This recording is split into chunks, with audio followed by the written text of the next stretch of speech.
Welcome into the Ringiverse. This is, of course, the Ringers Nexus podcast feed for all things fandom. We'll be right back after this.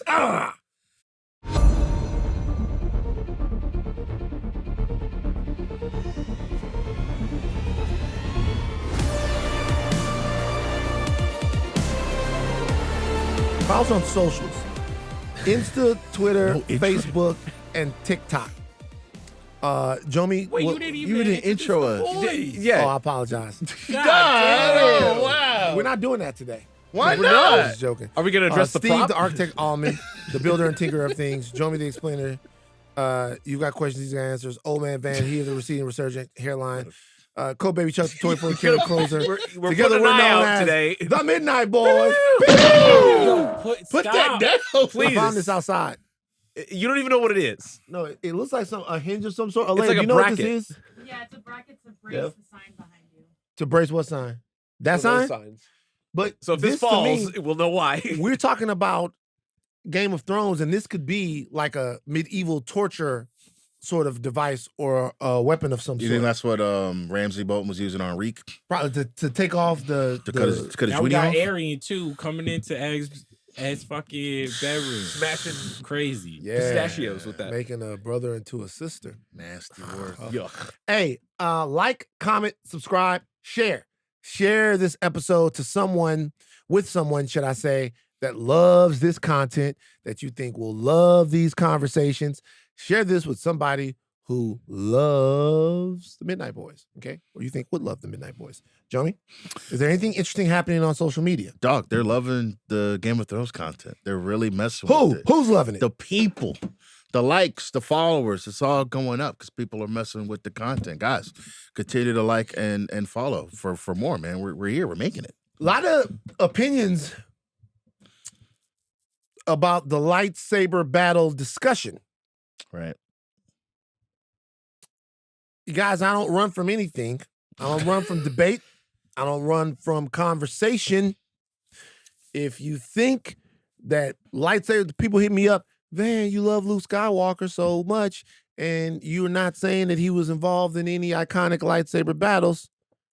So what? So what? So what? Honestly, I just got to also tell the people, like, what? we talk about real lightsaber battles. Like, keep that. I know exactly Clone what you're Wars saying. stuff Stop. shit. Like that, there's levels Come to on, this man. shit. Come on, man. You know what Nah, I'm don't saying? do There's that. an NBA and there's college. Don't Like, do that. there's Don't do that. levels. Don't do Come that. on. That's There's not no fair. there's no significant animated lightsaber battle. That's not true. You just That saying is that. so not true. You just That's saying so not that. true. You just saying that. Like, we gotta be real. You know Come what? on. There absolutely are. Yeah, significant we ones. We have to get to what we're talking about. Well, y'all just saying this so y'all can sound like We're trying to be erudite. Like we're like the real scholars. What about what happened with the emperor and stuff like this? It's a cartoon, and like and Guys, so guys, the reality guys. we Like, what's love the best lightsaber you know, battle that it's happened not in the even books, anime. man? I'm still like, all right, yo.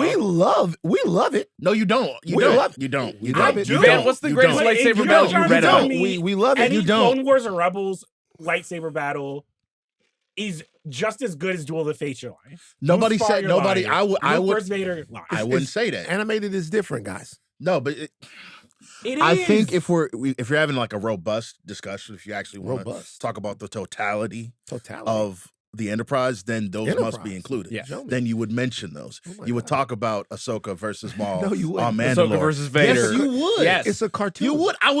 You would mention them. You would bring them up. You'd be like, you would have to assess the Hey, I'm validity. gonna be real with you. This is what I'll say. Validity. If that shit, man, this is, by the way, shout out to Rebels and shout out to Clone Wars because I love these shows. Okay, I love these shows. I love these shows. I love Good them. shows. They're fantastic shows. I love these shows.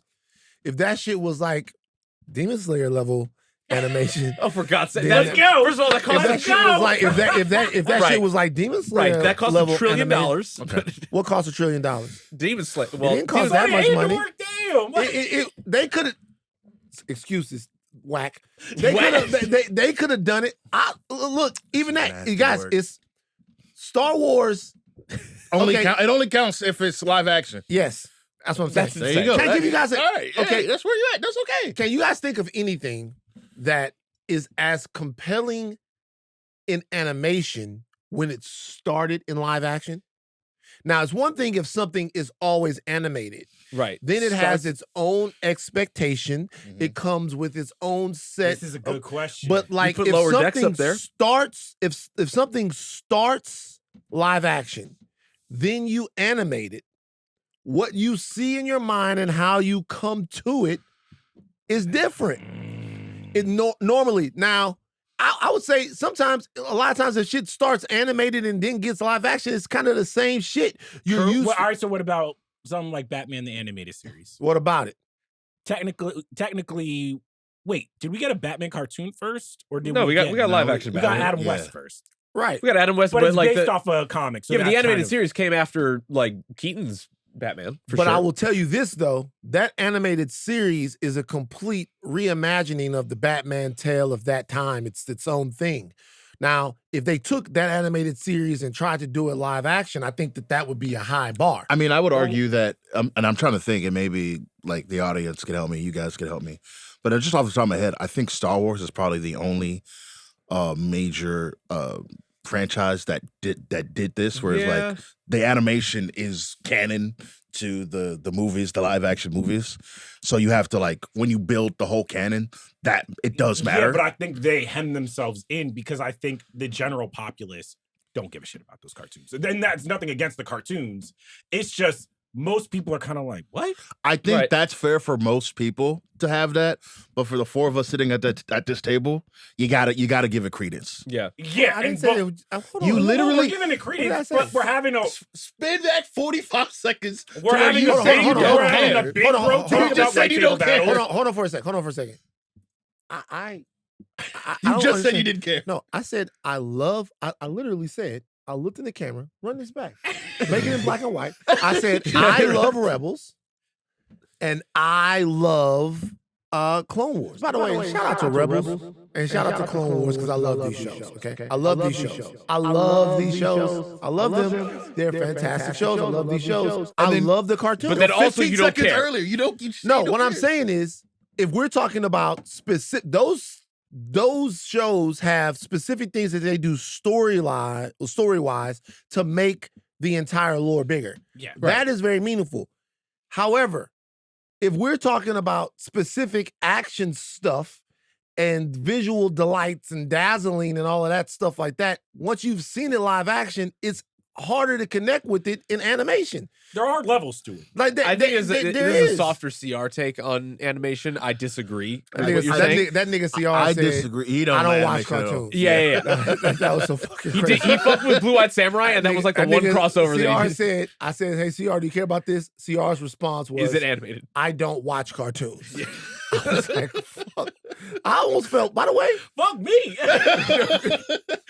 me and Chris have never talked about that.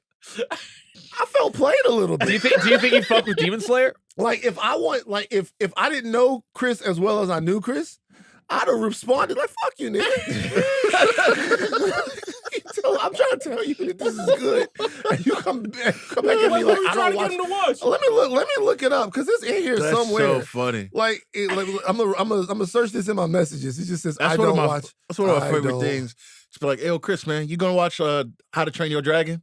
You gonna watch the original?" He's like, "No. Why would I do that?" It was too, I respect it was you too stand far. on Though. it. Like it was too long ago. Okay, it's not in there. I got a new phone or whatever. It's not in there. That's but- so funny. But that was very funny. I'm saying you guys can talk about your animated lightsaber battles if you want, and you guys can put them up there. You're bullshitting yourselves. That's not. It I doesn't. agree. It doesn't look I as agree. cool. It don't hold the same weight. And to your point, there's stuff that these shows do amazing and do well, but they just don't have the same gravitas or the same weight. Like, is cartoons fucking fighting? Like, what? I don't know, man. I think there's like if maybe not like at a top 5, but we did like a top 10. I feel like 1 or 2 moments from the animated shows could sneak in there. I mean, hell, Mace fucking up those droids in Clone Wars. Like Andy All right, man, Tarkovsky. let's get to Yo, let's get to. I'm just saying, you guys think about Darth Maul versus Palpatine. All right, that's a lot of fun. Right? I'm not saying it's not fun. What if that shit was in live action though? What if Molly Maul? Okay, Even the lesser Me lightsaber Vader- battles Me in live Vader- action are better. See, that's lying. That's come on, man. That's not true. That's not true. That's not true. You think Obi-Wan and Anakin poking sticks at each other? right? Or Anakin, Darth Vader in New Hope means more or is better than the stuff we see in Yes. the I cartoons. would rather watch that. 100. You're not okay. See, this is lying. This is lying. You know what? Okay, Y'all got it. I gotta be real. Y'all got it. So Y'all got it. Y'all did, Brian. Y'all got it. That lightsaber battle, this also might be generational. Who knows? That Y'all got lightsaber battle is not very fun to watch, right? But it's way up there with one of the biggest moments in film history. No, I'm not saying it's not, but Hey, you trying to to be your like, point, oh, the dazzling, You're talking the about this, eye the candy. that.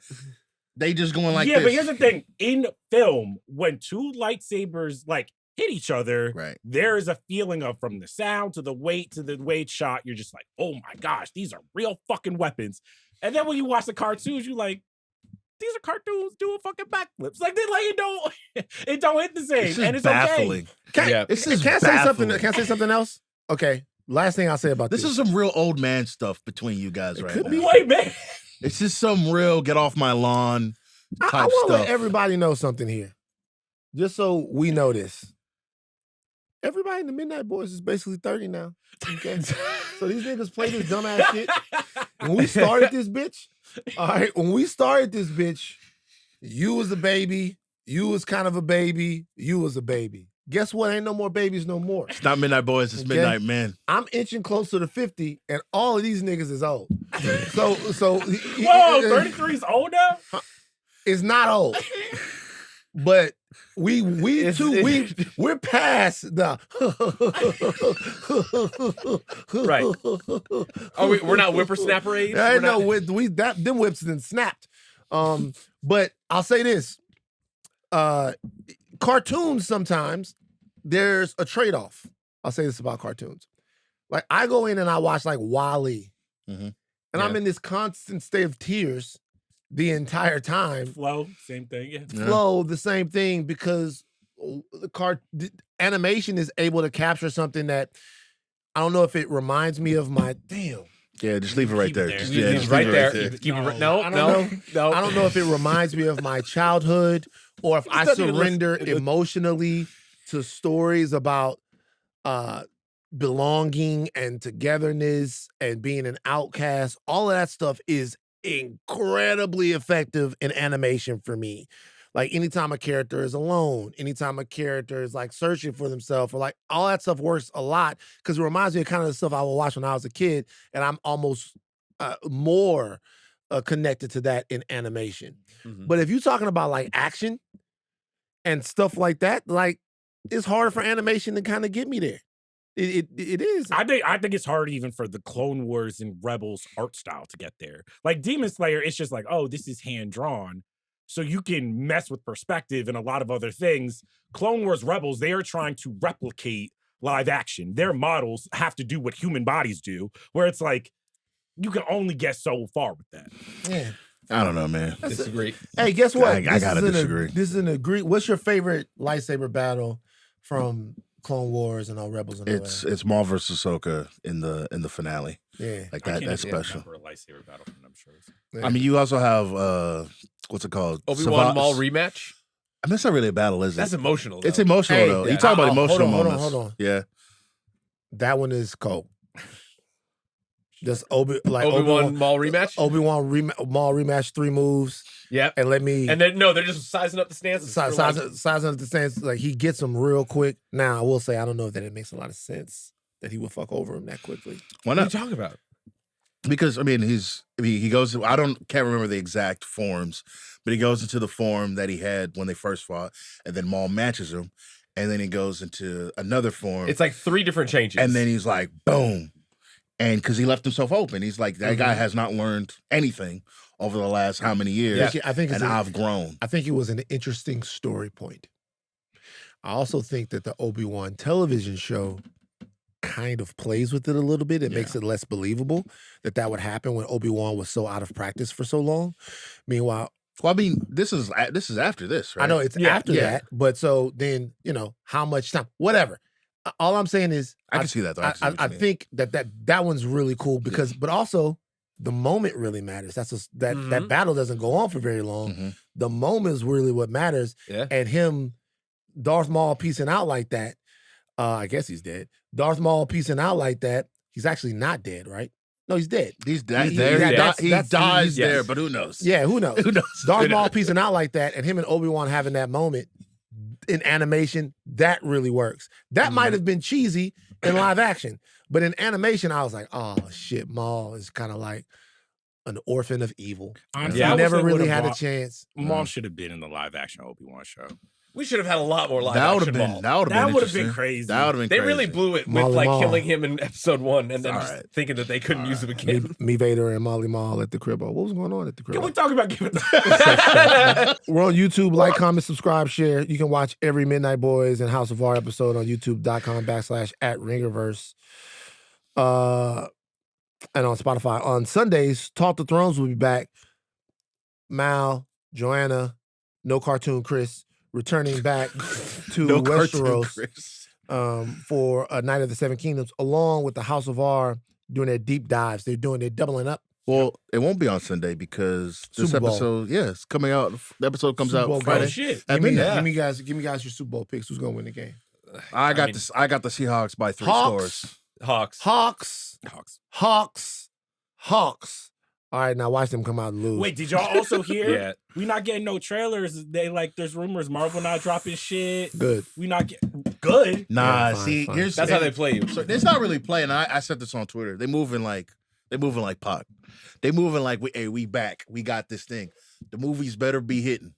Now they moving like they was back in the day when they wouldn't drop no trailers. Remember when Endgame and Far From Home was coming out, and they was like, y'all gonna have to wait. Y'all just gonna have to. Who knows when y'all gonna see a trailer? All right, for sure. Nah, y'all gotta drop a Spidey trailer. Y'all gotta drop some. The movies come out and they not hitting.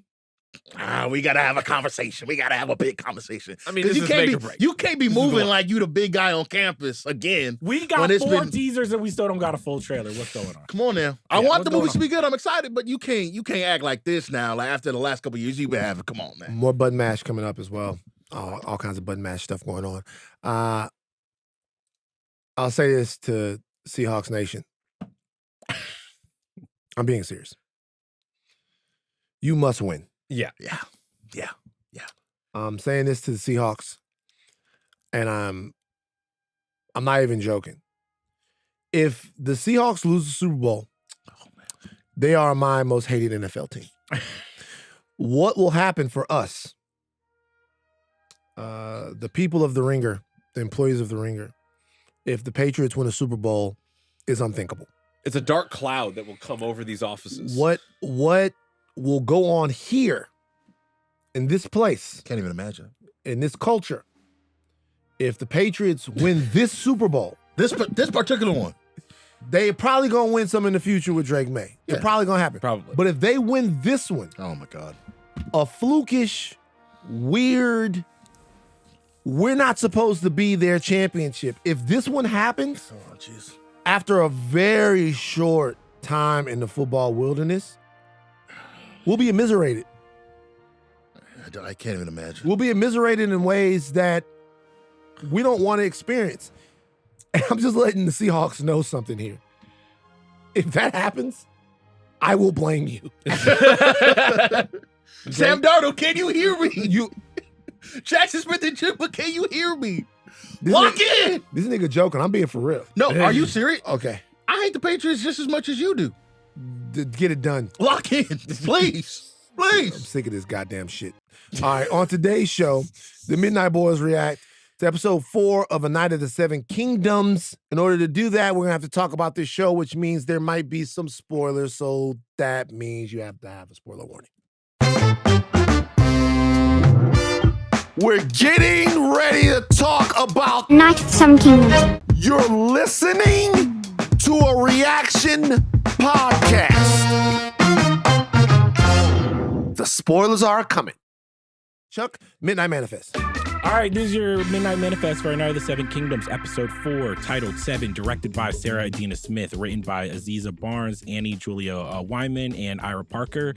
Duncan is locked away in a cell for punching Prince Aryan last episode. Egg arrives with food and an apology, but Dunk is still furious for the week-long deception. Egg tells Dunk that his uncle Prince Baelor wants to meet with them, but the boy is surprised when Duncan is complimentary of his young squire, despite the child's lies. Prince Baelor shows pity on Dunk, but informs him that the crown still wants his head. Baelor advises the knight that there's one way out of his predicament. In front of the king and his court, Dunk challenges Aryan to a trial by combat, but when Aryan can't squirm out of the predicament, he calls a trial by 7, a 6,000-year-old Andel ritual where 2 teams of 7 champions face off with the losing team being deemed the guilty party. Dunk instantly knows he's screwed, as very few lords will back a hedge knight's cause, especially against the crown and a team consisting of the King's Guard. But to Dunk's surprise, Sir Stephen Fossaway places his full support behind him and uses his influence to rally more lords to his cause. With the help of Egg, Dunk finds his team of 6, but a late-stage backstabbing from Fossaway leaves the knight unqualified. Dunk makes a rousing speech about what it means to be a knight in the 7 kingdoms, which leads Prince Baelor to join the Hedge Knights team against his brother and nephew.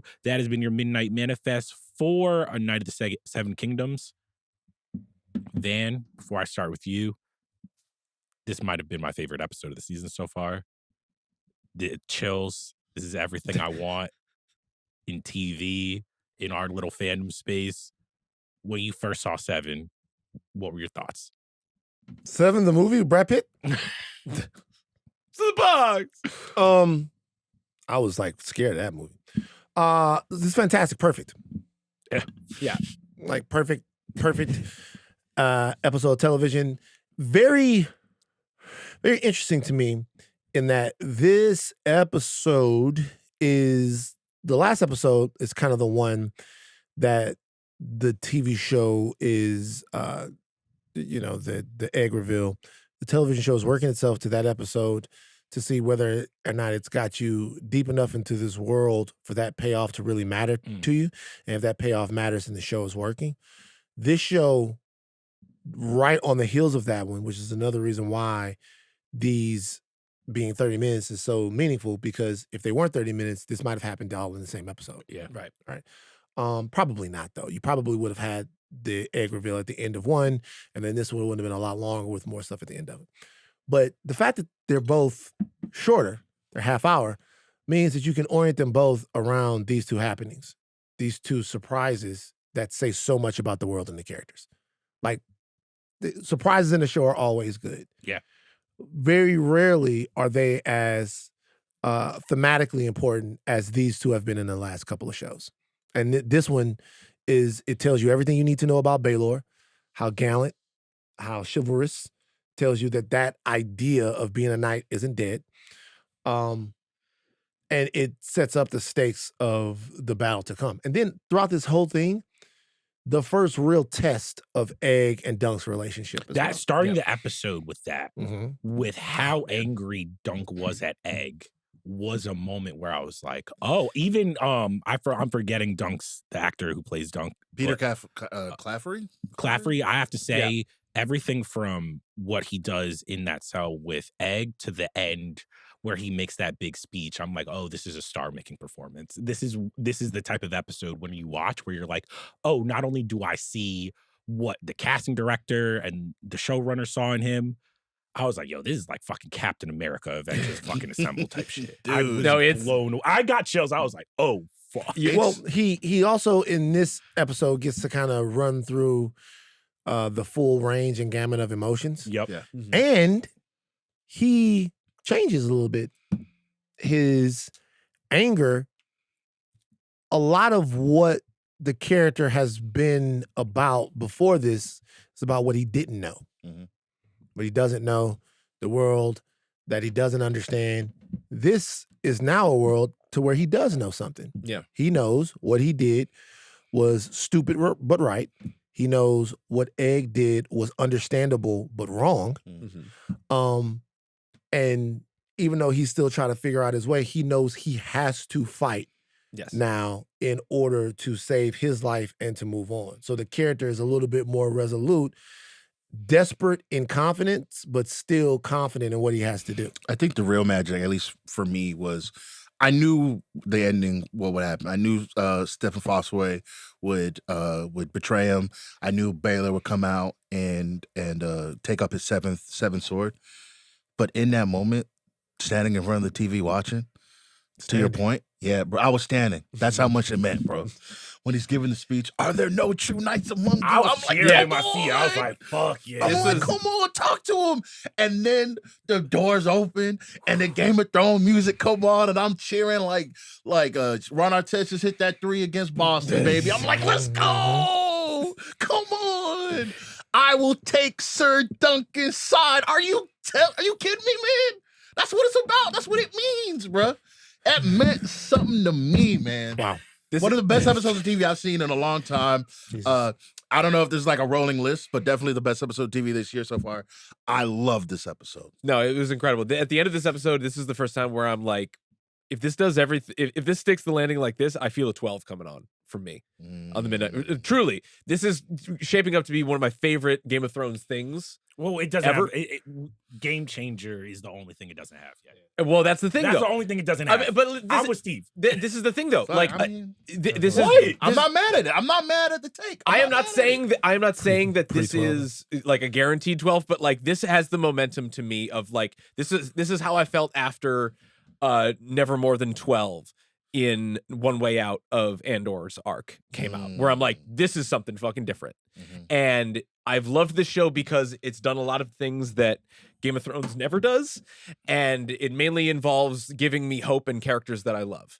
And this is something now that I am completely head over heels in love with.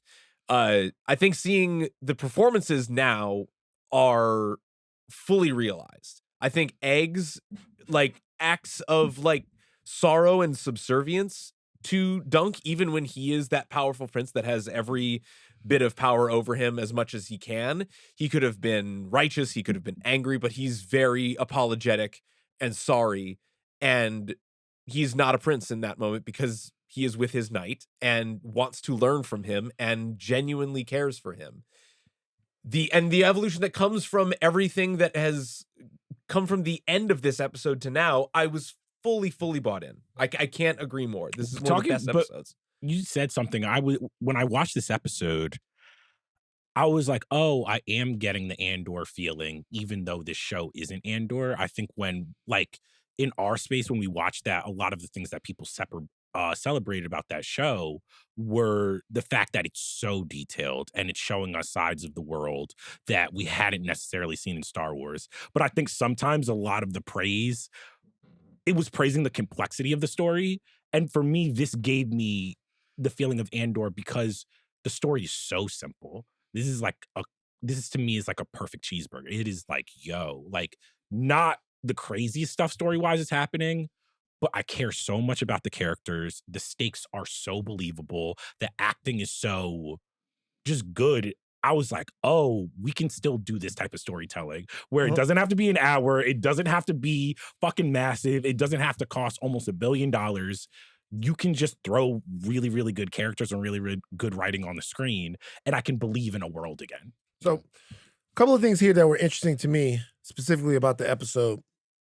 One is a payoff. I want to make sure the audience catches it. I know everybody caught it. But when the theme from the original show comes in as Baelor rides out, right? Mm-hmm. So I want to say two things about Baelor in that scene. Number one, they groomed you guys for that moment. Now, I want to say something else. All right, we could have said a better word. No, it's groomed. It's groomed. Now, do you say groom as in this was some sort of like deception? Like they took one over on us? No. Like, what I'm telling you guys is that, I used the term that I wanted, groomed. G word. Okay. What they did was you guys saw it in the beginning of the first episode where that comes in and then they subvert it. The theme comes in and they subvert it with him taking a shit, right? Yeah. Two things. It's very interesting. Number one, that is an admission thematically in the first episode that this is not the same Game of Thrones that you are watching. You're watching a different Game of Thrones, a lighter take on it, a different type of take on it, where the unexpectedness of the first show is different. In that show, you never knew who was going to die, right? That was part of it. This show, you never know what absurd thing is going to happen. that's a new thing that we're setting you up for, right? So the old show is all of the stuff is like, hey, you never know who's going to get killed, like what terrible thing is going to happen. The new show is you never know when a laugh is going to jump in. Yeah. When Baelor rides out, they run the theme, but they run it like seriously because you're in the same world. You're in a new world, but you're in the same world. The stakes that they set for the original watching, the original feeling that you have for that show where everything was so serious and so earnest, they took 3 or 4 episodes taking that from you, and then they gave it back to you. They said, hey, just to let you know, heroism is still important. Valor is still important. Struggle is still important. All the same things that exist in the world of Westeros that you had seen before, they exist in this world. You just hadn't been focused on them as much. Something else that Baelor's character is at this point demonstrating, to me at least, is that every time you look at him, it looks like he's internally struggling with what's happening. In the scene where Arian is the kid's name, right? In the scene where he decides how to have his trial by combat, his father is straight up disappointed in his son because he knows that his son is a coward, right? Yeah. So he's straight up disappointed. He's looking at him, and in real time, he's dealing with the fact that his son is, number one, conniving because he goes back to an ancient form of trial by combat. You can't even beat a hedge knight. You can't even beat a hedge knight. Like, why don't you just take up your sword and go beat this guy, right? But so number one, he's like, he sees him for who he is, and it's happening in real time. If you look at Baelor is like, he's annoyed by this. He's disgusted. He's disgusted. He's like, what the fuck? He's like, he's like all the bullshit that you normally see in Game of Thrones. What he would want to do is be like, you know what? Go ahead, get out of here. You punched the prince, but he deserved it. Get the fuck out of here. But he knows he can't do that. Yeah. He knows that's out of his power. It's out of his power because of tradition, because of thousands of years, just to be like, I know in my heart that what you did was right. Apologize to the prince and go on. He can't do that. Yeah. But what he can do, and what he does do, is decide that he is going to be a part of setting it right with his own sword. So not as a prince, as a knight, and as a man, but even when he says it, look at how Bertie Cavill plays it.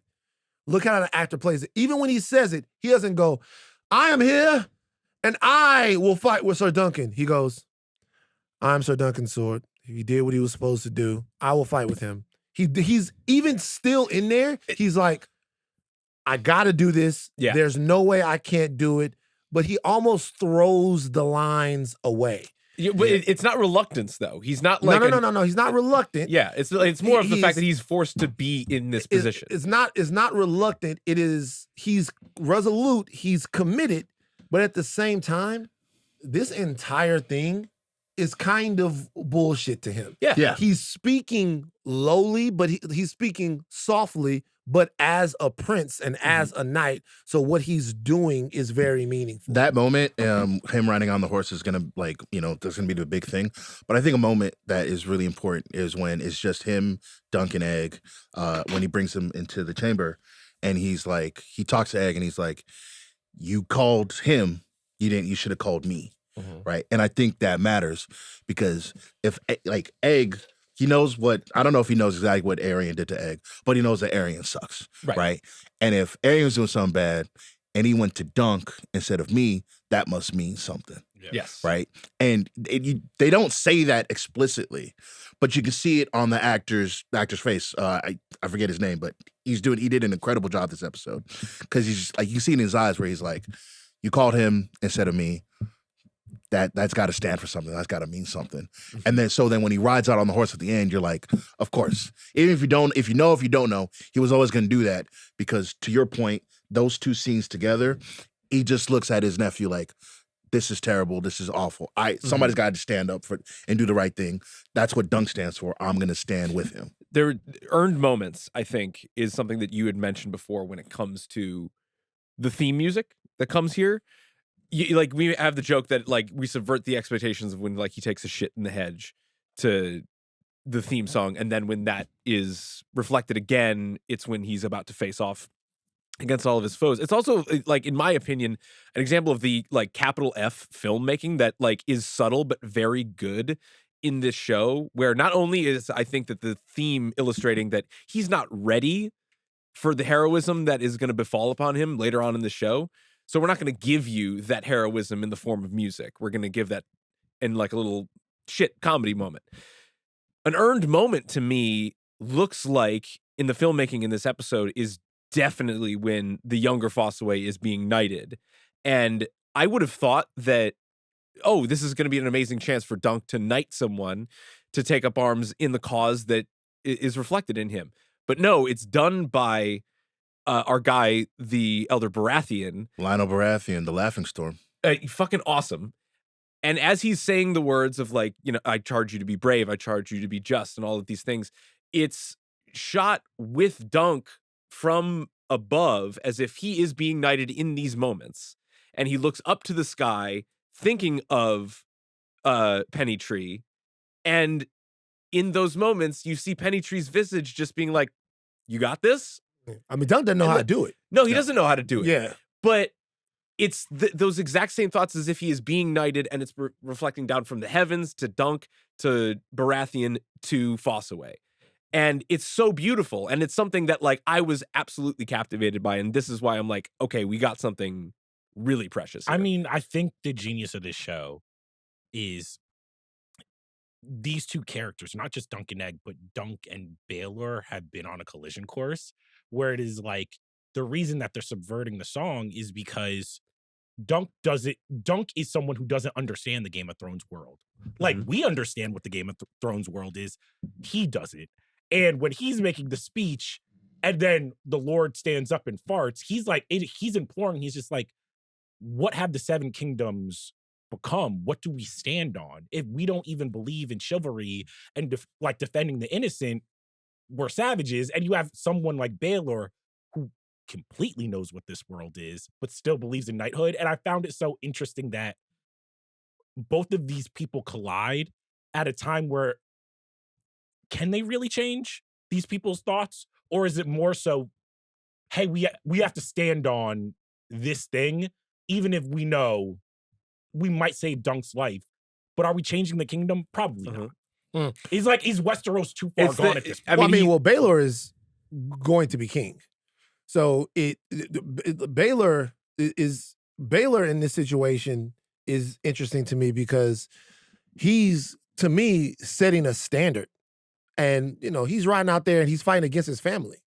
And so he's setting a standard.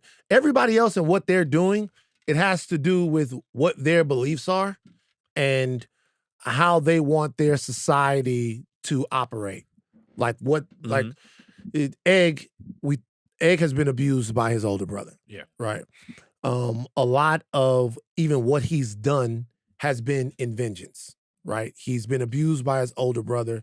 The worst of it that he's gotten from being somebody that's powerless, even as a Targaryen, from his older brother who is bigger, who is stronger, who has a different place with their dad, powerless, right? Dunk is trying to familiarize himself, ingratiate himself into this world using the pomp and the circumstance and all of the ritual and the tradition that he thinks that the world is made up of. Baelor has to rule them. So whatever he does actually sets a standard. But my question is, does it? Because absolutely, my thing with Baelor is, I do think you're right in that it sets a standard. But in the first, I think it was either the first or second episode, he's looking at the people that are going to come after him. He's just like, one of your sons is a fucking drunk. The other one is a coward.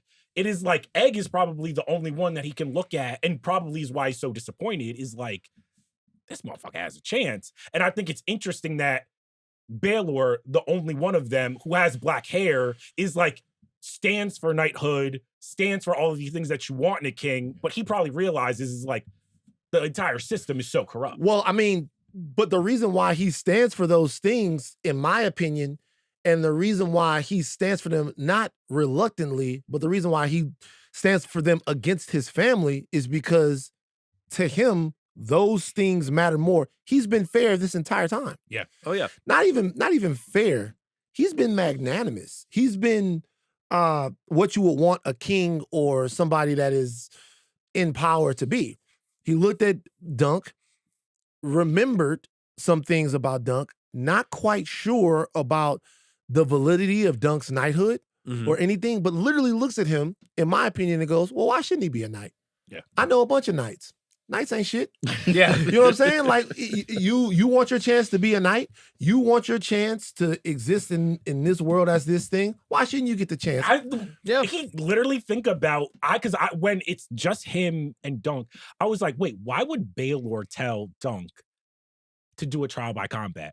He even is like that is, to me, I'm just like, that's his nephew. He knows his nephew doesn't have hands. Yeah. So he's essentially sending his nephew to death or about to embarrass him in front of a bunch of people. But he's like, well, he's just trying to. I think he's trying to save his life at first because they would have a trial. He'd be guilty immediately. It'd be over. Right. The only way to like survive or even like give yourself a chance is trial by combat. And then Aryan goes and gets, because he's a coward. He's like, oh, trial by 7, and that complicates the whole thing. But also, though, he knows he's wrong. Yeah. Okay, so the reason why he is searching for a way to make this fair is because there is something about the character that he is sick of this shit winning.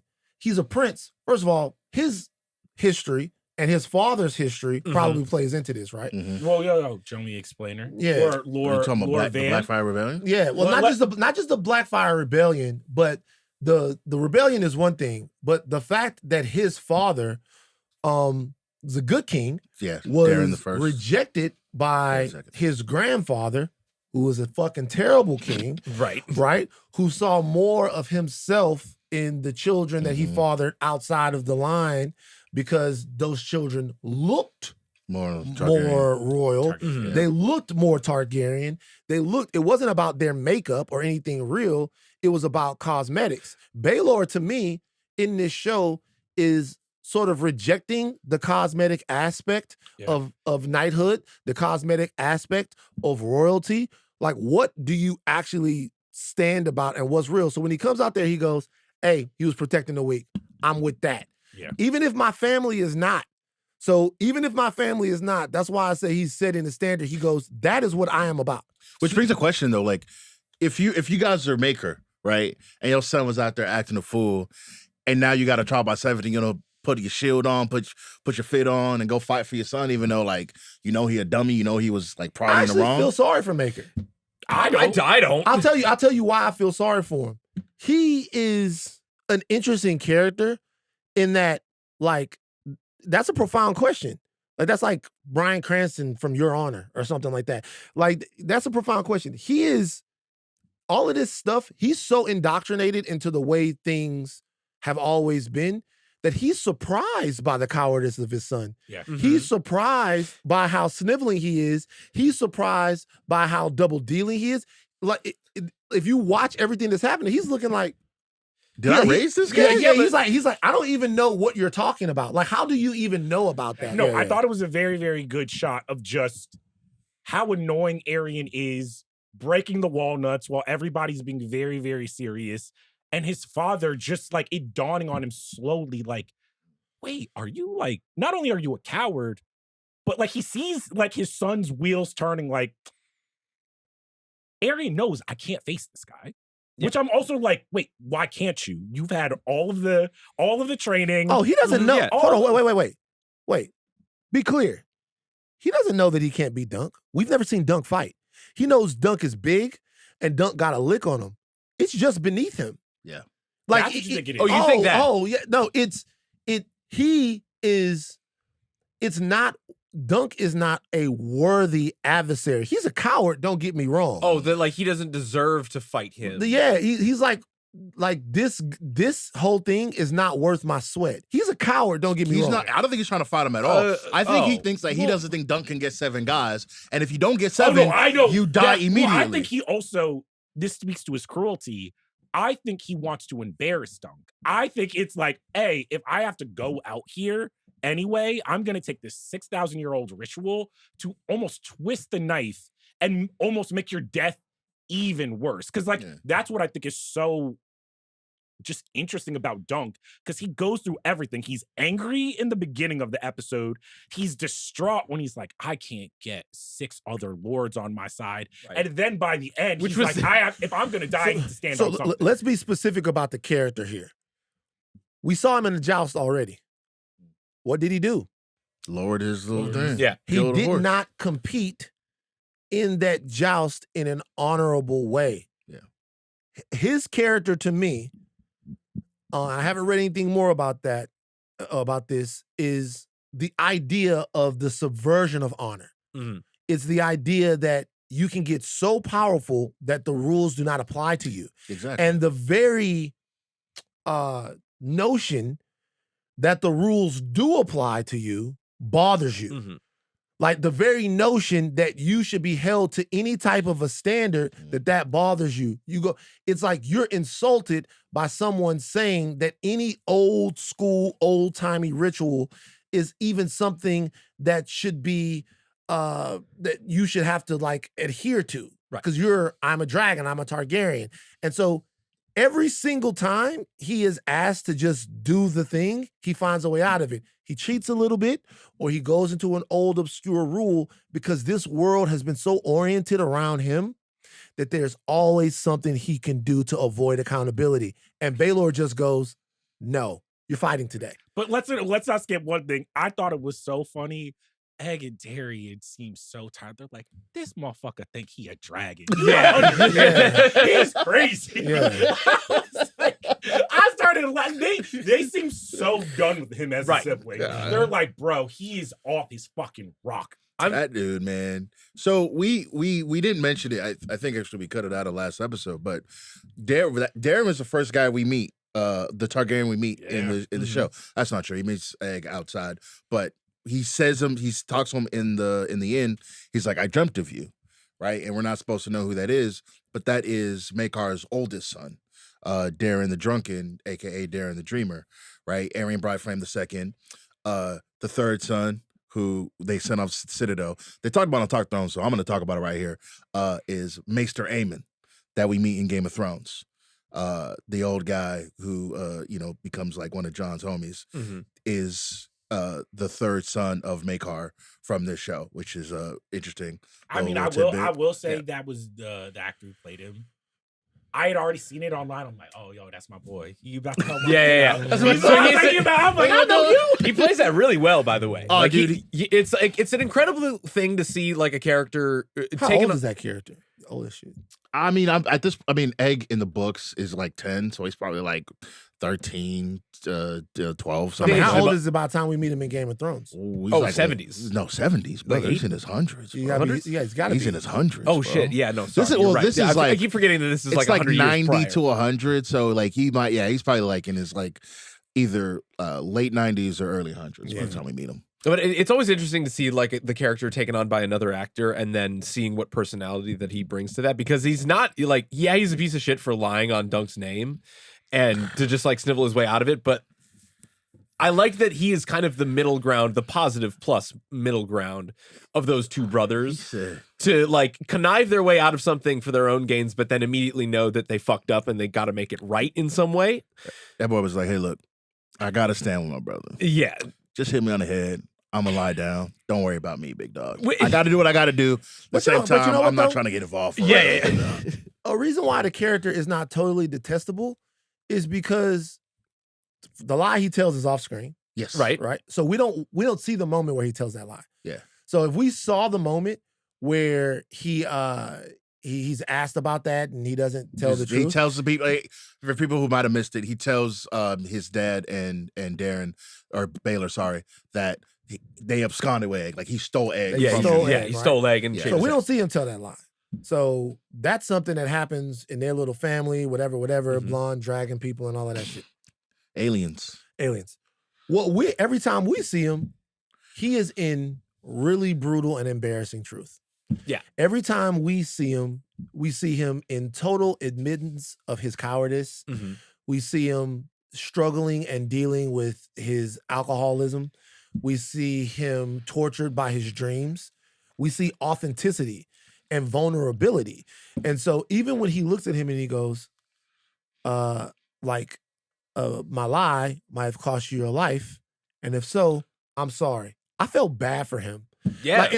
Even though it's terrible, I felt bad for him. It's crazy. I was like, I mean, asshole, true. Yeah. But once again, even as a Targaryen, just a subject to all of this stuff, all of these dynamics. It's crazy how bad, like, it's not like 1-to-1. I'm not gonna say it's 1-to-1, but it's crazy how you can feel so bad for Darren for what he did, and on the flip side, be like, yo, Arryn sucks. I hate Arryn forever. But it's terrible. I think it's because it's very important that we don't see him tell that lie, to Van's point, because a lot of the things that a normal Game of Thrones fare would do if these episodes were longer is that we would probably see those stories. We would probably see the insights into that family that either make us a bit more sympathetic or a lot more detestable to us. And maybe if we did see him say that lie and then see him admit to Dunk that, like, hey, I'm sorry about that, maybe we'd think that's bullshit. And it's very important that maybe we do feel a little sympathetic towards him, because this entire story is based around Dunk and all the people that immediately interact with him. And if he's not in that room, we're not in that room with him. And to see that, like, all of these characters in the presence of Dunk become honest, become the thing that is constantly challenging the Game of Thrones formula as usual, that's what makes him so important. I mean, but also I gotta give my man credit. He was like, yo, don't come outside. He's like, look, I'm trying to see the future. You're gonna do great. I think you'll be good. You got this. I'm taking the over. Dunk's so funny too, because Dunk really, like, had a knife to his throat. I'm like, bro, you already in trouble for hitting. I know they can't kill him twice. That was cold. You know what I appreciate about the Game of Thrones people is they could hear, like, the worst shit for them in the future and just move on with their day. Yeah. If I was walking down the street and somebody pulled me to the side and went, a ball of flames wouldn't go, I would be like, hey, let's go in here and talk about it. What that mean? What do you mean by that? It's a coffee bean right around the corner. What, I got an hour. But you have to trust. Do you trust the source? Like, what are you doing to make sure that, like, oh, okay, like, It'd be one thing for, like, the fortune teller lady. She in the street, whatever. Nah, but if the blonde hair alien dude was like, hey, man. See, that's just because seen you're classist. That's crazy that you just said that. So the lady walk up to you and says you're not gonna listen, but That the could guy be an with unknown Targaryen the guy with bastard. the good bone structure saying you're gonna listen to him. The Crazy. fortune teller at the fair, who be telling anybody any old fortune, right? Versus people who Yeah, but that's have, a like, Dunk attitude. they have. But I'm saying, maybe this is just me what do you knowing have the against history. working class fortune tellers?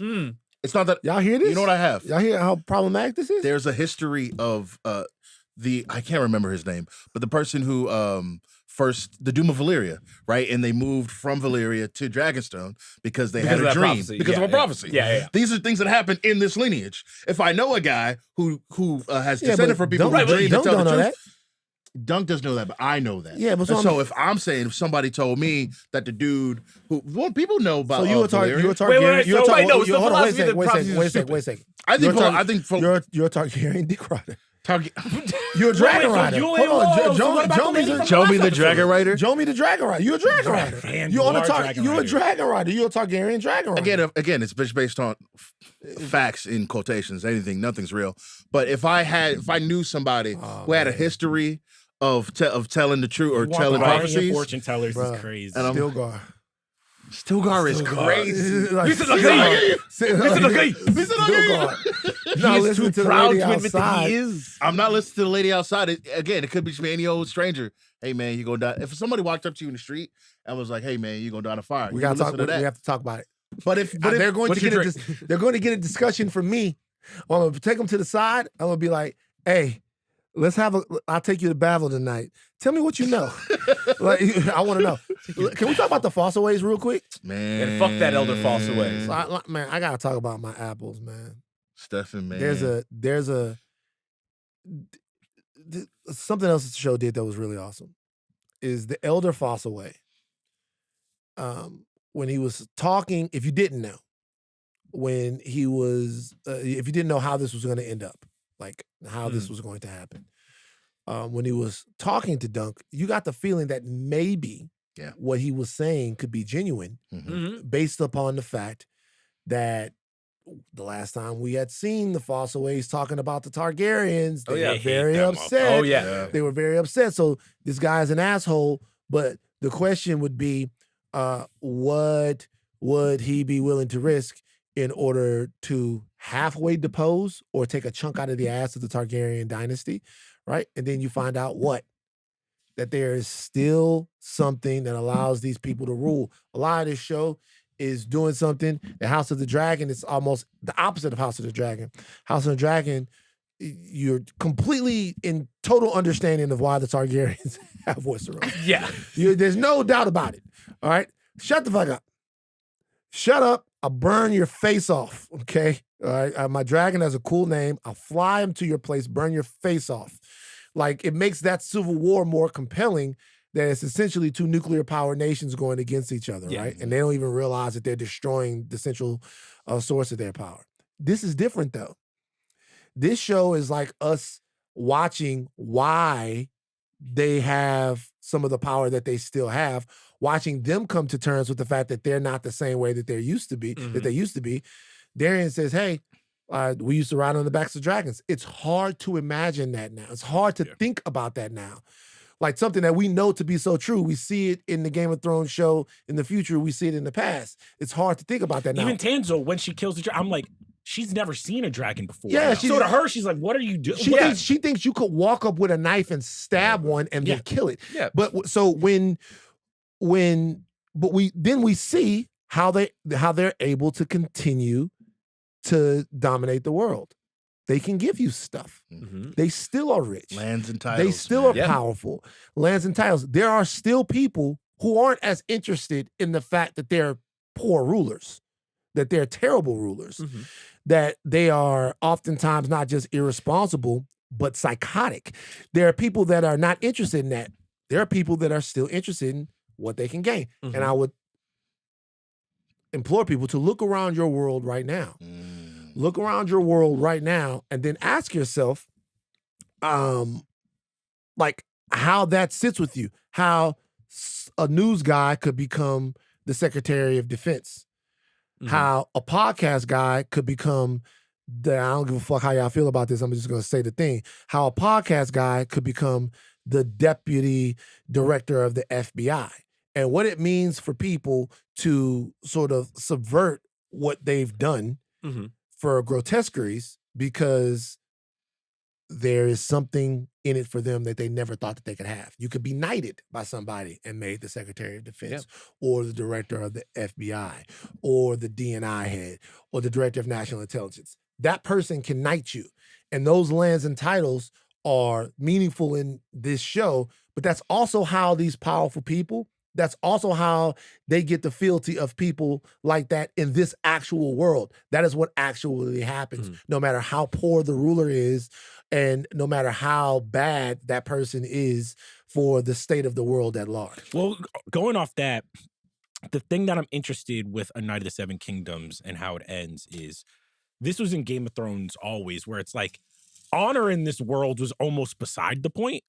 Where it's like almost honorable men, honorable women would die whenever you would see an act of it, especially like after that first season, you're like, oh, whenever somebody stands up for themselves, for other people, is a true knight, usually they die and bad things happen. And I'm wondering, watching this show, can it have its cake and eat it too? Where it's like, is this a type of show where it's like, dunk an egg will be rewarded for being true knights? Because that's not something, like, even the Game of Thrones, the way it ended, Jon had to go past the wall for killing the love of his life for committing genocide. It's like this shit does not end well usually. If you think this story has an happy ending, then you're watching the wrong thing usually.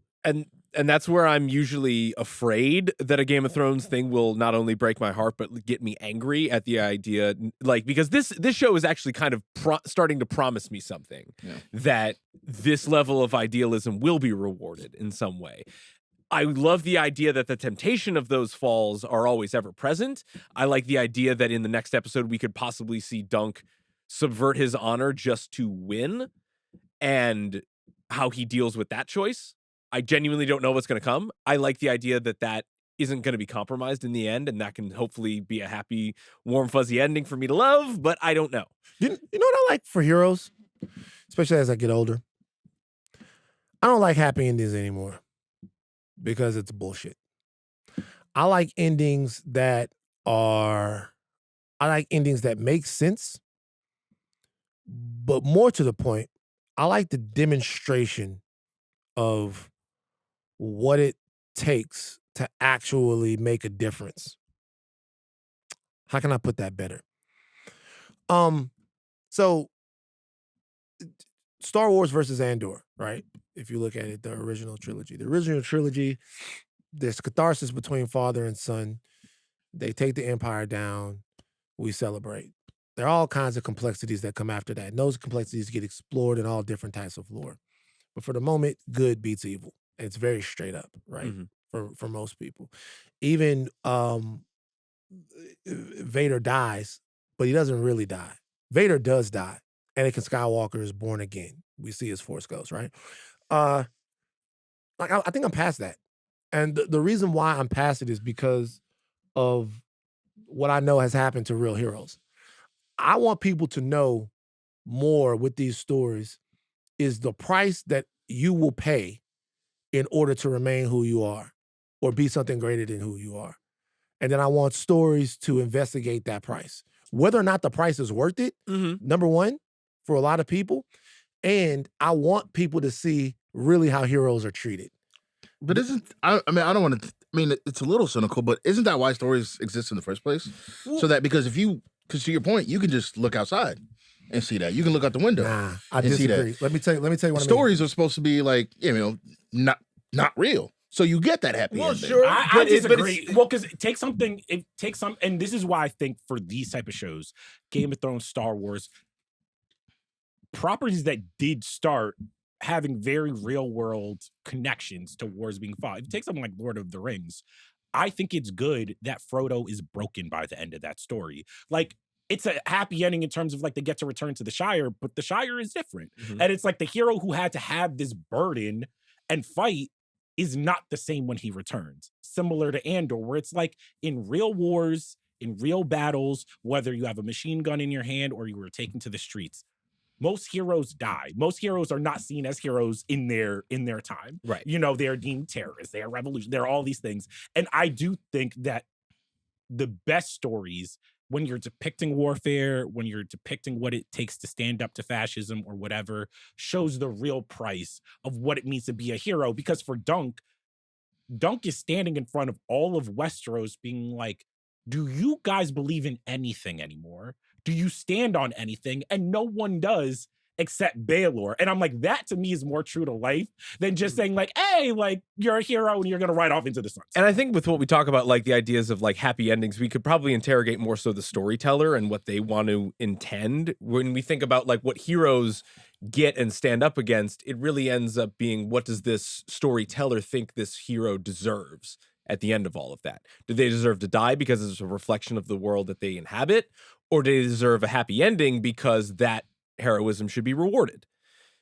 It's kind of up to the storyteller because they have their own agenda as to what they want to say about the world around them and what they make, which is probably why people love Game of Thrones so much, because it's a bit more of a reflection of the real world. The power corrupts, absolutely. The people that are usually standing up for something great get cut down. And this is something that I like to see happen. I mean, I don't disagree, but I don't think I'm saying it right. Let me tell you what I'm fumbling around. Let me tell you what I mean overall. Is that like heroes protect people in these stories. That's very important. Right? There's a perversion that's there that I see the older I get. Is because most heroes that we get in story are so special. They're so special. They're special to a degree that it makes us feel like those heroes don't need protection. Like, so Luke Skywalker is a once-in-a-generation Force talent, right? He's got all the Force potential of his father. All he really needs is for someone to see that, boom, it's out of here, that's our hero.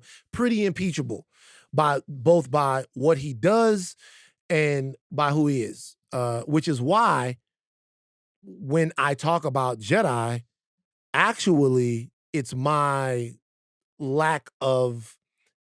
inability to let that character grow that's holding me back from embracing the character in the way that it is in Jedi. Would you say it's a realistic? Because, like, to me, when I saw The Last Jedi, I was like, oh, it makes sense that Luke Skywalker, after toppling the Empire, at the end of all this, to see it rise again and to realize, like, not only did it rise again, but I am responsible for one of the most powerful people in Kylo Ren. I'm like, story-wise, that makes sense. But to your point, that is a hard pill to swallow, because, like, that's what, when you grow up, that's what you realize, like, I fought for all this, and the cycle keeps continuing. So, yeah, I mean, bringing this back to kind of what it is that we're talking about, yeah, to your point. But what I'm saying is this, in this story is really, there's Dunk and what Dunk is doing, but what Dunk was really asking for in this episode is the world to help protect him, which is something that we do not do, right? We don't protect our heroes. People stand up, they rise up, they fight fascism. They fight fascism on our behalf. They fight racism on our behalf. The powers that be blow their head off. Right. Immiserate them, impoverish them, take everything that they want, change the narrative on them, and we move on to find the next hero, to sacrifice for our freedom, then to move on again. And what I am more interested, I think, now is stories that litigate our responsibility to heroism. Like our responsibility to the people that put things on the line for us. Our responsibility to the people that are lied on, misunderstood, to the people that get chewed up, that people that get spit out, the people that at the end of this thing, the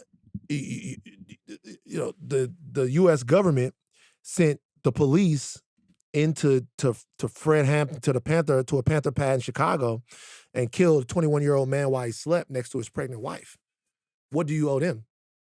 Like, you talk about whatever the fuck you want to talk about. Like, what do you owe them? Like, what what do you owe them? So when I see a lot of this stuff, sometimes I feel like these stories that we've been telling, I understand the need for them and we all want to leave feeling good, but sometimes it feels like these stories are a part of the way we deal with the fact that we have a responsibility as a collective and as a whole to the person holding the sword while the entire brigade charges them. Well, I think that's probably no better reflected than Baelor standing with Dunk at the end, because he was going to be like, if they had just done the 1v1, Dunk would have been his proxy for his ideals, for Baelor's ideals.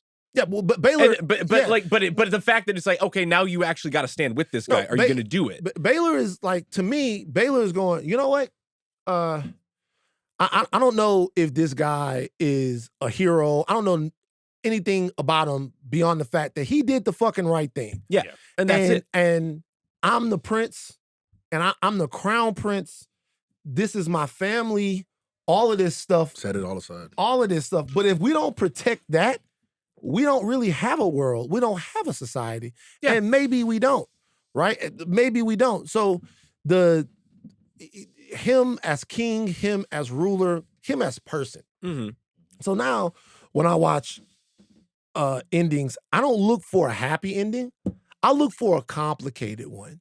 Right. I look for one that says, I saved the day, but you know what? Along the way, I acquired a drinking problem. Right. I look, like you know what I'm saying? Like I look for one that says, I saved the day, but I wasn't a perfect person. I mean, yeah. Like, you know what I mean? Like I saved the day. Yeah. That's probably Luke. Everybody I know a lot of blue milk. that is out there saving the day for people, man, check in with them. They going through hell. Yeah. Like, you know what I'm saying?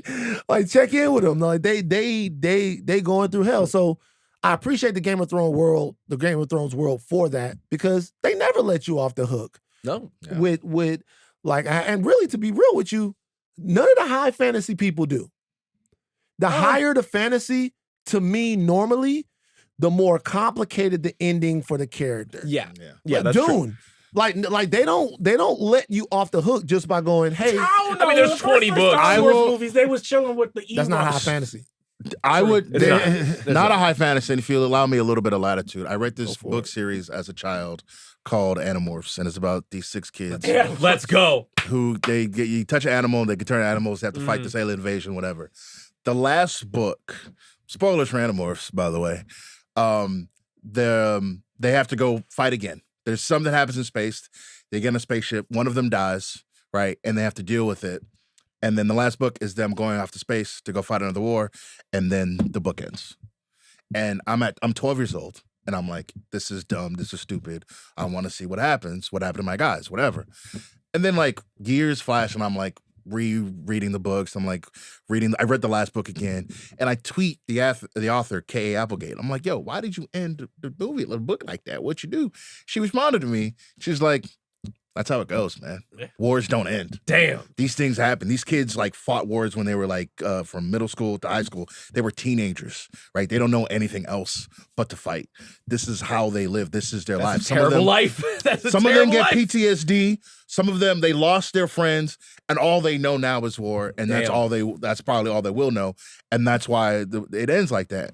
And like as an adult, I understood that. Mhm. But as a kid, I'm like, yo, what the hell?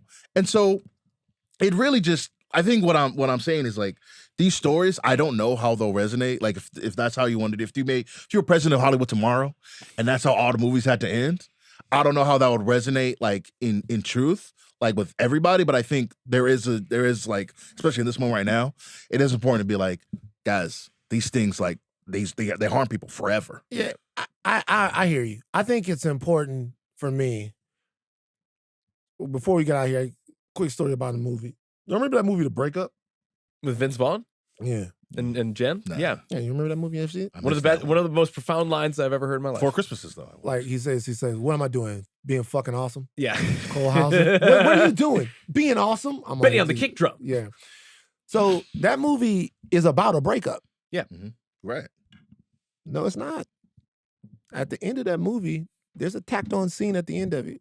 A scene of Vince Vaughn and Jennifer Aniston walking past each other on the street and them having a moment where it looks like they might get back together. But you don't know. Why is that scene in the movie? Because they tested the movie and people were unhappy with the fact that they don't end up together. A bunch of divorced people on their third marriages that can't take the reality of the fact that sometimes breakups are funny and sometimes people end up in these types of traction that don't exist. What I'm saying now is the older I get, I'm more interested in exploring the reasons why two people can't make it work than exploring the fantasy that those two people are going to break up and then have a chance encounter where they get back together. Sure, it happens.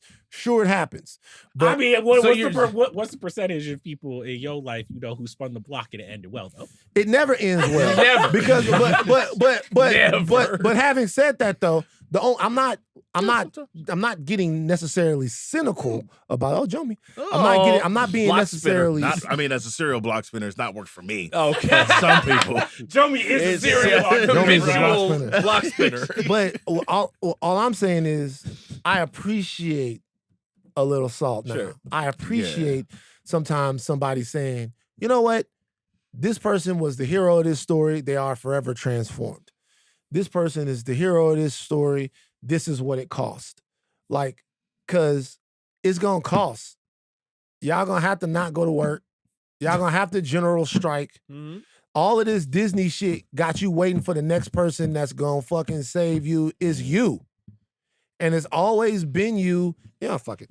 All right, let's go. Let's get out of here. I'm sick of this shit. Well, before we get out of here, we're not going to address the fact that his shirt says Beach Goons on it. It's a band. The Beach Goons? You be gooning at the beach? Actually, it not only do it say Beach Goons, it got little splatter marks on it. That's Damn. crazy. Wow. What's the band? Honestly, I don't know. This is my brother's shirt. So you just got Your brother got entered the the shirt Beach with the Goons. Can we listen to goons some on? Beach Goons right now? Let's look play up some the Beach Beach Goons. Goons. What did the beach God goons? damn, Bitcoin going crazy. Steve, that must be bothering you. I'm not in on Bitcoin, no. Yo, did you see this? Beach Goons. Oh, it's one guy? Oh my God. Oh, is this a rapper? Beach Goons is a... Wait, no. Nah, Beach Goons is he from San Diego. Okay. And What's his hit? Without You? Anyone know what's going on with Beach Goons? Seems like members keep changing. Lots of drama, controversy surrounding getting kicked from tours and venues and stuff like that.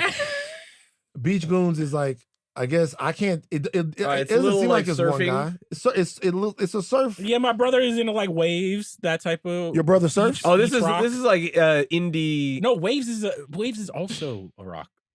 Oh, but does your brother surf? No. He doesn't surf, but he's into surf music. Yeah, like this is white guy indie music. White guy. So is this like? Yeah, Hey, what's the guy that came out? He did a record with Curious George. What was the white boy name?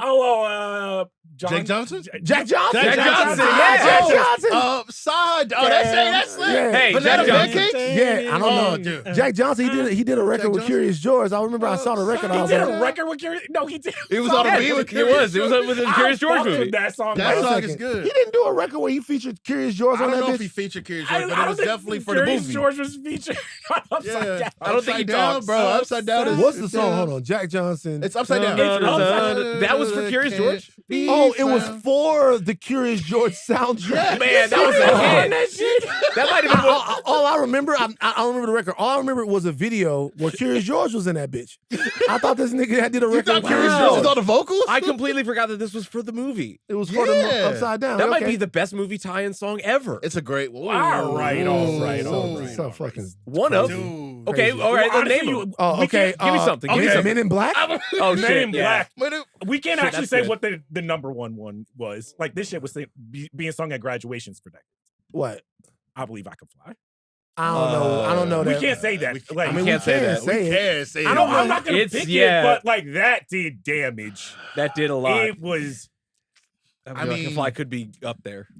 You got the Black Panther soundtrack had hits. Black Panther, All of the Sunflowers, Stars. literally the Sunflower was one of Sunflower. the Oh, biggest Sunflower songs is of the all biggest time. song, yeah. Sunflower. What about Wild Wild West? Will Wow, Smith? wow, West. Hey, if we want to talk about ones that are problematic, Oh my God, Kiss from a Rose. Kiss from a Rose is Ooh, one. Come on. That's one of my favorite songs. Another problematic one, Shake Your Tail Feather. Oh, Mother wow. Leaves Oh, Yeah. yeah. From Bad Boys. Prince Oh, Back my Dance. favorite one, Aleya for the Dr. Doolittle. Are You That Somebody? Crazy. I don't know that counts. Why not? Does that counts as Dr. Doolittle? I don't think about Dr. Doolittle when I Literally, think about in the that. music video, they have got fucking Dr. scenes Oh Doolittle. from- shit, Sure. Paramore Decode. Ooh, yeah. Wait, I don't from know that. Twilight. Yeah, Twilight. from Twilight. I don't You know wasn't that on one. Twilight? I was on Twilight. I didn't know that one as much. But this used to be a thing. Yeah. Yeah. Absolutely used to be a thing. Yeah, this used to be a thing. What about the Suicide Squad What one about with Rick Ross? what about Oh. No, the Lil Wayne the They had- Magic Trick. hey, what about Michael McDonald? Oh, And Lose Yourself?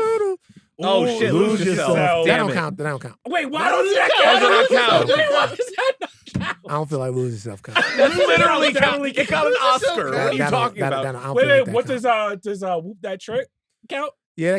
Oh these fuck, are- Heart Will Go On. Hey, can I tell you something? Titanic. Oh, That's it. Can I tell That's you it. something? That's Can I tell you something? I don't know that it counts if it's like a song in the movie, like for the movie. Yeah, but it wasn't like like you can't count Purple Rain because that was an album that had a film attached and to see, it. that's I look at 8 Mile as being Eminem's Purple Rain. I mean, that's not. So that's wait, not are you true. saying that if the movie is centered around music, that doesn't count That's what I'm versus a song that just happens to Yeah, but be there's no made 8 for Mile the movie. album though. What There's the soundtrack, but there's no album. I will say a soundtrack is different from like Hustle and Flow. They are making the songs from For that the movie, in the yeah. I get it, but what I'm saying is, in this case with Eminem, like when I'm talking about these tie-in songs, I think this is another thing that's different. When I'm talking about the tie-in songs, I'm talking about the name of the song is Men in Black. Right, and then the name of song is Men in Black. The name of the song is Wild Wild West. Okay, yeah, Right, yeah, the Yeah, name the of record label literally went to them and be And like, say, "Hey, yo, we need a song for the movie." credits, yeah. And so then K-pop Demon Hunters, Golden, that don't count." I mean, no. First of all of these records count. When I think about all these records count, because like even the Michael McDonald song, the name of the song isn't Running Scared, right? But like all of these songs count. But like there is something that's like very on the nose. I Believe I Can Fly. He talking about Jordan. Like, you know what I'm saying?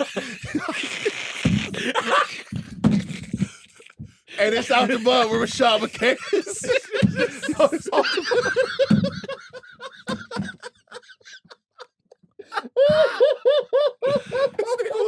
This nigga was like, that nigga Jordan. They say you can fly. I got a record. He's like, I got a record. And then he made an inspirational They song. didn't even pitch it. Bro, He just went guys, into them. Like, I don't know. If they sung that at graduations Yes. for Oh, yeah. years. Oh, yeah. It's like, and then, y'all, trigger warning, we talk about R. Kelly here. Then, Oh, dude, that is the craziest wait, sentence. I apologize. Then he tried to spin the block and make an inspirational song about Gotham City. Oh, yeah. A city of justice, a city of love. This nigga was riding through. He was riding through the hood in the Batmobile. I'm like, yo, this is even too much Batman for me. What this nigga on, man? I should have known something then. Cause like no normal thinking nigga would put the Batmobile in the hood. It's like I'm watching it. I'm like, the song is not a. I mean, the guy was good at songs. So Right. the song is not. But I was like. This is that I Believe I Can Fly shit. That shit is about Jordan, man. This shit is he's taking the fact that Jordan jumps and can fly and making a record out of it. It's funny. It's funny when you think about it. I'm sorry. It's funny. That shit is Aleya. Too far? Okay, bye. Okay, bye. Jesus Christ. Oh my God, bro. Insanity. That's a wrap. This week on the Ringerverse feed. On Sundays, Talk to Thrones is back with Mal, Joanna, and Chris. No cartoon Chris. No Cartoon cartoon Chris. Returning back to Westeros for Night of the Seven Kingdoms, along with the House of R, doing their deep dives there, double dipping in Night of the Seven Kingdoms and doing a great job. More Button Mash is coming as well. More Button Mash. Check out the coverage of Fallout. It was a great season of Fallout. Very strong. Mhm. finale All of I saw Fallout. was a clip of somebody, a sniper on the roof, Ooh. bow killing something, Yeah. killing some type of dragon thing or whatever. It was it's called a they had him in the game. Oh, no. Vats. No. Like the big fucking mutant strong thing that Maximus was fighting it. Maximus takes his armor off to fight it. Oh, And the town- Ultramutants? the person Super that mutants. sniped him was from the New California Republic. Ah, yeah. So it's like one of those big things. It's actually a pretty great scene, and the NCR comes in and at the end of it and stuff like that. Where'd you see that at? I was just scrolling on Twitter. People was going up for this shit. It's good. It's a good show. Good show. It's good. Our producers today are Aleya Zenieris, Devon, Jomi and Adeniran on socials. # believe Jomi can fly. All right, calm down. All right, Calm down. Calm all down. right. Enough. Get me. Fucking Come on, enough, Let's have some guys. shit. What? Let's have some Hey, look, the song was about Jordan, bro. That's funny, bro. Just hold, before we go, What's your song about LeBron? The idea of somebody LeBron. of somebody from the fucking studio going, yo, Listen, real quick. real quick. We got a song We about need a Jordan. fucking crazy record that ties in the Make fact it that the Michael most soulful can thing you've jump written. and maybe we do They this. had choirs on that shit. Choirs on that I bitch. can't fly through that Inspiration. open door. Run through that open door. And then in the video, Jordan.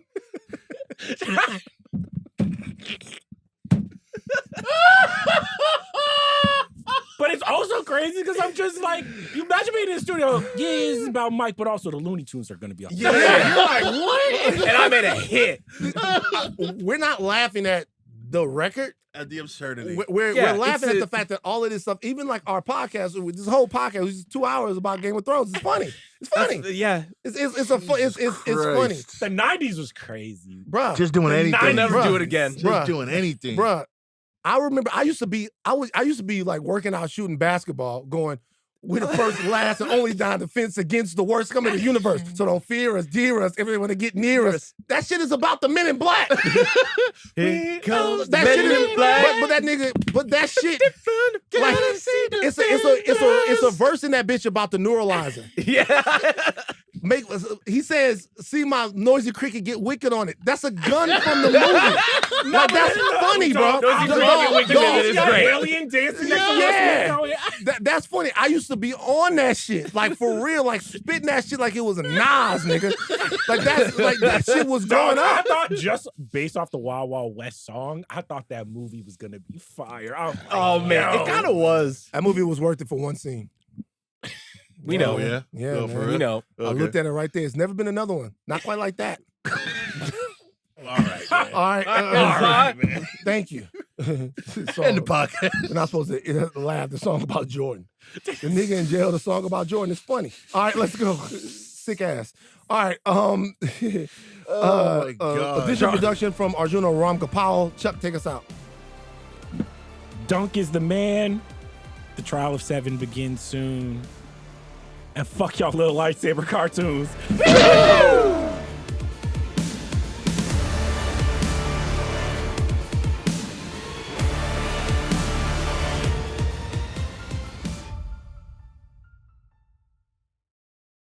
You guys missed Tokyo Drift though. That's my favorite. Oh, keep rolling. Hold on. Before we go, just add this. Aleya is Tokyo right. Drift. Wait, No, yeah. I'm talking about the Tokyo song that they came up with. I don't know what record she's talking about. What about the ludicrous one from 2? Oh, yeah!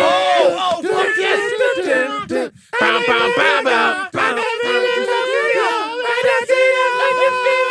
That bitch go hard. I love it. Where at? The Tokyo niggas. What happened to them? Teriyaki Boys. What they Teriyaki called? Boys? Yeah, the Teriyaki Boys. What's their name? The Teriyaki Boys. Y'all lying. No, it's Teriyaki Boys. There's no way. Teriyaki Hold on. Go look it up. Go look it up. Hold on. Nah, bro, I can't fuck with them. I don't think, bro. That's not right, bro. Teriyaki bowl, Jack in the Box popped up. Teriyaki, they're the Teriyaki Boys. Boys, yeah. Oh shit, bro. Play the song. What is he? They're a Japanese supergroup from Yokohama, Japan. Yeah, I never man. knew that was their name. Yeah, Teriyaki Boys. The Teriyaki. They had a Boys. moment. Fuck, like they was cool. Hell I fuck with yeah. them. It's Ilmari, Verbal, Wise, and Nigo. One of them's name is Nigo. Wait. Nigo from Bape? Don't do that. Is that okay? I don't know who this is. Is this Wait, somebody? you don't know who Nigo is? I don't know this. I don't know the stuff like. Oh, he is the. Oh, he created a Bathe the Ape. Down. This is that shit Godzilla would be dancing to. All right. All right, we gotta go.